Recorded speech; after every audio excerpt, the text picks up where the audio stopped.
The winning bid. The courthouse smelled of old paper, dust, and pine-scrubbed floors. A faint murmur of men in weathered coats filled the room, each one here to bid on land, farms, or forgotten places the county wanted off its hands. The auctioneer, a tall man with a sun-darkened face and a booming voice, flipped through a ledger that held the fates of properties no one else seemed to want. Sam Carter sat in the back row, his boots dusty from the long ride. He hadn't come here expecting to buy anything grand. He had a few dollars in his pocket and the restless itch of a man who'd been drifting too long. Town after town had offered him nothing more than worn-out jobs and closed doors. But today he hoped for a chance at something of his own. Lot number 42, the auctioneer called, licking his thumb and turning a page. The town of Jericho Flats, abandoned these past 20 years. Includes Main Street buildings, saloon, general store, livery, and assorted structures. County places a startin' bid at $50. Do I hear 50? A dry laugh rippled across the benches. A whole town, even if it was a ghost town, for $50? But no one raised a hand. Most men saw nothing but rot and tumbleweed. Who'd want to pay taxes on a skeleton of the past? Sam leaned forward, his heart thudding. A town, even a broken one, meant land, wood, bricks, a chance to build something. $50? He could do that. 50, he said, his voice steady. A couple of heads turned his way. Some smirked, others shook their heads. The auctioneer raised an eyebrow. I got 50. Do I hear 55? Silence. 55? 55? Gentlemen, a whole town, saloon, church, jailhouse. Nothing but the creak of boots. All right then, the auctioneer said. Going once, going twice. Sam braced himself. Sold to the gentleman in the back. For $50. A clap of the gavel echoed. A ripple of chuckles followed. One man muttered, "Fool just bought himself a pile of ghosts." But the auctioneer wasn't done. Now, there's back taxes and fees due. Adds up to another 20. Total $70. Sam swallowed. 70 was nearly all he had left. But he slid the coins forward, his hand shaking just a little. The deal was sealed. By sundown, Sam Carter was the owner of Jericho Flats. The ride out was long and lonely. Dust hung in the air, catching the red glow of the setting sun. Sam followed the old wagon trail until it opened up to a wide, empty street flanked by leaning buildings. Jericho Flats stretched before him, silent, still, a shadow of a once bustling town. Wooden signs still clung to weathered boards: general store, Silver Star Saloon, marshal's office. The windows were broken, doors hung on rusted hinges. Tumbleweed skittered across the dirt street. Sam dismounted, boots crunching against gravel. It was eerie, standing in the middle of a place that once held laughter, gunshots, music, and life. Now it was his, though it looked more like a graveyard than a prize. He walked toward the saloon, pushed open the swinging doors, and stepped inside. The floorboards groaned under his weight. Dust coated the bar, but the mirror behind it still clung to the wall, cracked but reflecting his face like a ghost of itself. Sam let out a breath. "Well, Jericho Flats," he muttered. "Guess it's you and me now."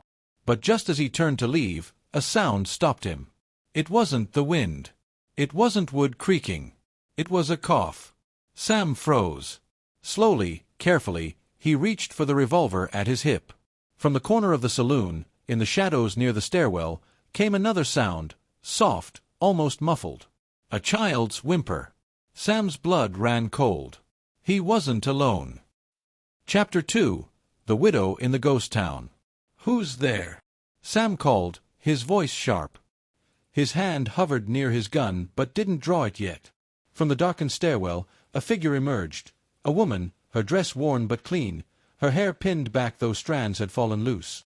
Her face was pale, but her eyes carried the fire of someone who had learned to endure.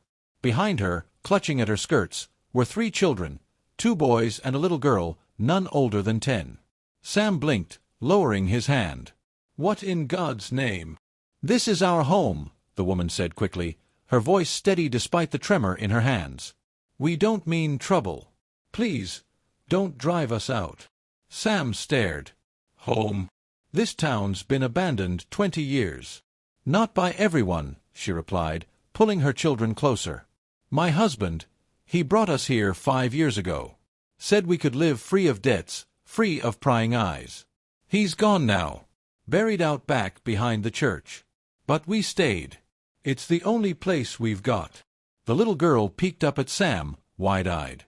The eldest boy tried to stand taller, his jaw set, as though ready to defend his mother if need be. Sam holstered his revolver slowly. He hadn't expected this, not a living soul, let alone a family clinging to life in the bones of a dead town. I bought this place, he said quietly. At auction.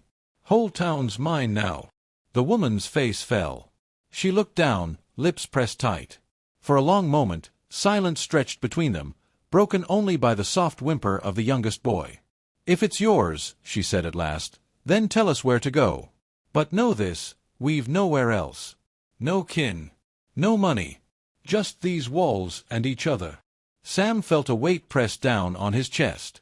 He had pictured rebuilding Jericho Flats, making it his, shaping it into something alive again. But standing here, seeing them, he realized life had already clung to this place, quiet and desperate. "What's your name?" he asked. "Margaret Holloway," she answered. "These are my children, James, Thomas, and little Sarah." Sam nodded slowly. He looked around the broken saloon, then back at her. "Mrs. Holloway, I don't aim to throw anyone out. Fact is, maybe we could help each other.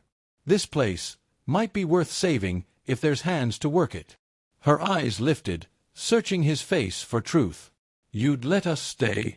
"Stay," Sam said firmly. "Maybe even call it home." The eldest boy, James, stepped forward, his voice trembling but determined. "I can work. I can chop wood, fix fences. Just don't send us away, mister." Sam crouched a little to meet the boy's eyes. "I believe you, son. And I ain't sending anyone away." For the first time, Margaret's shoulders eased.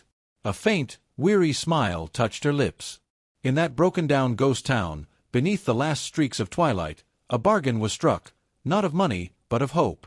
Sam Carter had bought Jericho Flats for $70. What he hadn't expected was to find something far more valuable, a family, a reason, and perhaps a chance at belonging himself. As night fell, lantern light flickered from the saloon windows for the first time in decades. Jericho Flats was no longer a ghost town. Not entirely. It was the beginning of something new.